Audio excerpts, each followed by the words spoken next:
Hi again. I'm Lori Shipper with the Iowa Coalition Against Domestic Violence. Liz and Kathy asked me to talk about what Iowa has done in terms of looking at the overcriminalization of domestic violence in our field, in the movement, and to look at how we decided to begin having an impact on decriminalization.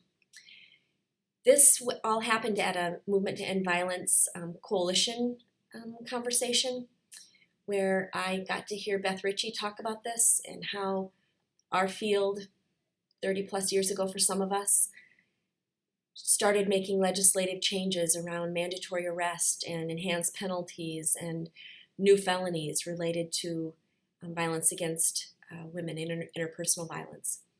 And as I listened, I started to feel very sad that, having been around at that time, I was one of those white middle-class feminists who celebrated each and every one of those successes.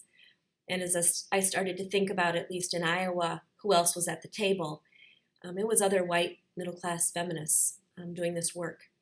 And I realized, if I was honest, where we were today, that much of that work didn't meet the needs of lots of our other communities, communities of color, marginalized communities.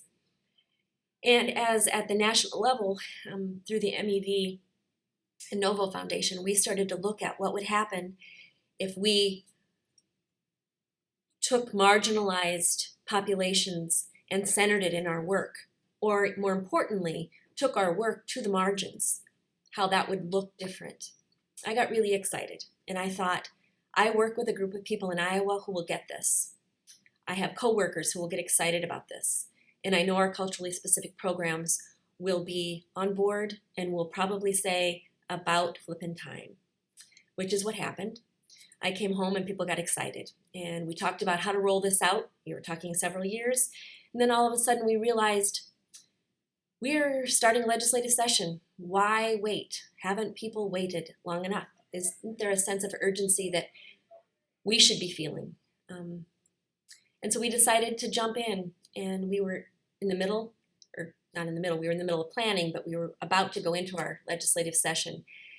Would I do it again? Nope, not without thinking about through a lot of things, but we did.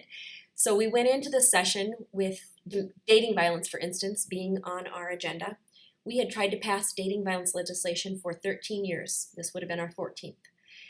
Every year it came back with a high minority impact statement that we ignored because we believed that dating victims in dating relationships had a right to equal access and equal protection. We believed it was sort of the last policy initiative where we had failed, that we had to succeed.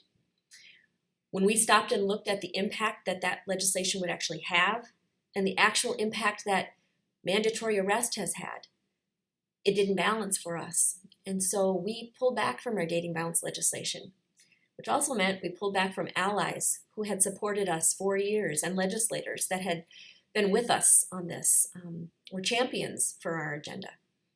As we looked at our whole agenda, much of it was legislation that we'd been working on with allies that we had not prepared for our pivot to decriminalization. We thought that based on Nan Stoops from Washington State's recommendation, that you really think about not only not having new initiatives and new agenda items that talked about new felonies and mandatory minimums and enhanced penalties, but you actually just step back from the whole lobbying criminal justice system bills, and we put our work and our effort and our energy and our hope in other things.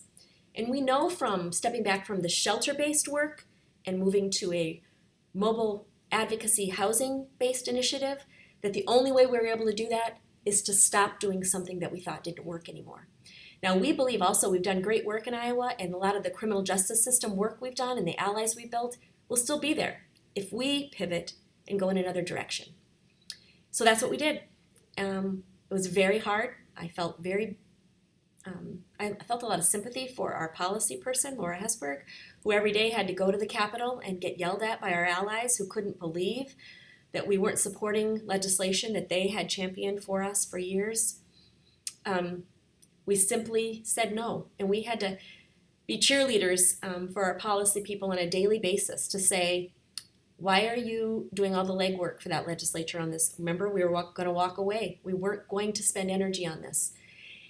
It was really hard, and we knew if we couldn't convince our own allies, people that understood our agenda and trusted and respected us, we were never going to be able to convince the general population and folks that didn't agree with us on the other side of the aisle. So my colleague and brilliant coworker, Kirsten Faisal, wrote a white paper that I believe your coalition folks are going to have available to you.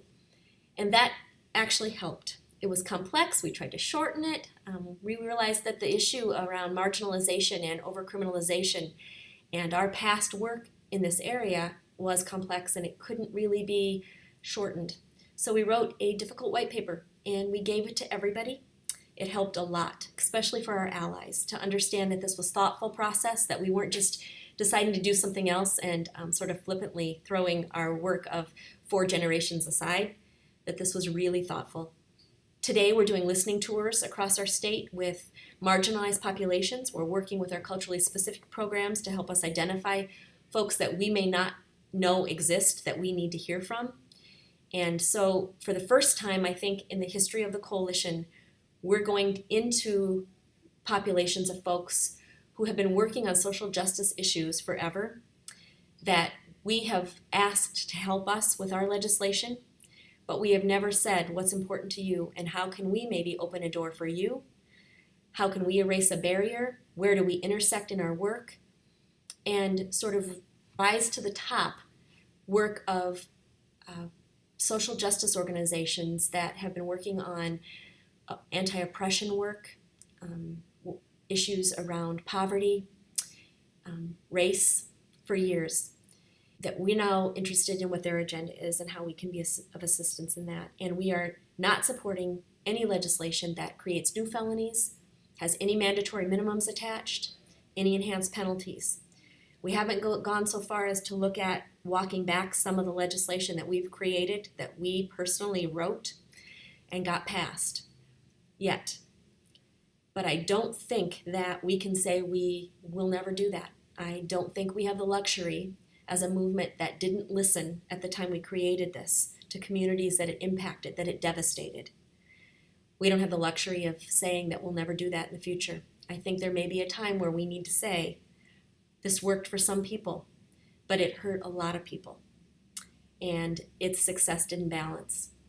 So I'm still personally feeling sad about that. Not sad that we are able to listen now and be allies and correct mistakes, but just sad that we had some successes that we celebrated in this work, that now we have to sort of acknowledge we did in a vacuum. And we did because we could, because doors were open to us. And the folks that were saying that doesn't work for us didn't meet our agenda, so we didn't listen. I personally am sorry for that and think and am inspired by those voices that say we are smart enough in this work.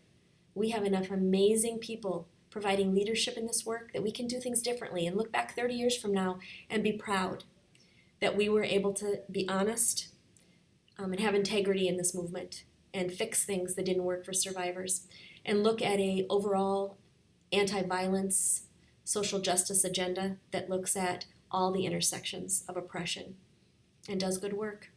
This is hard stuff. It needs to be done in lots and lots of conversations and lots of rooms, lots of venues with lots of people. But don't be afraid of it. It's powerful. It's freeing to clear the slate and think about what's possible. So, good luck.